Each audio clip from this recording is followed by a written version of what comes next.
Сәлем құрметті оқырман, қалдарыңыз қалай?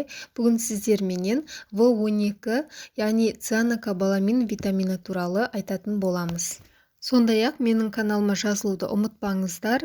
Денсаулыққа қатысты және де түрлі сферадағы видеоларды көре аласыздар. Өз пікірлеріңізді қалдырып, лайк басуды ұмытпаңыздар. В12 дәрумені суда еритін орталық жүйке жүйе жұмысында маңызды рөл ойнайтын дәрумен түрі. Кобаламин анемияға қарсы дәрумен. В12, яғни цианокобаламин қандағы эритроциттердің түзілуіне және нейронның дамуымен ДНК синтезі үшін маңызды.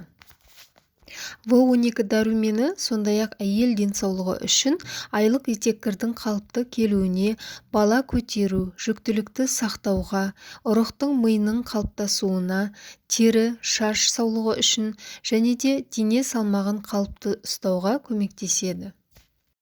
В12 дәруменінің ағзада жетіспеуі гомоцистеин, яғни нейротоксикалық байланыстың көбеюіне, анемия, яғни қан аздық ауруына, баланс бұзылысына, аяқ-қолдың ұюы, шаршау, есте сақтаудың нашарлауына алып келеді.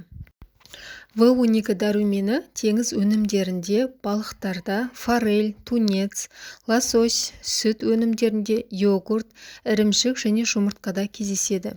Және ең қызығы, жеміс-жидектерде және көкөністерде кездеспейді екен.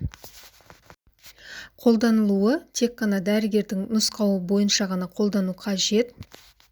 Өз беттеріңізбен қолдануға болмайды. Себебі оның артық болуы немесе кем болуы ағзаға кері әсерін тигізеді. Достар, егер ақпарат пайдалы болса, лайк басып, менің каналыма тіркелуді ұмытпаңыздар.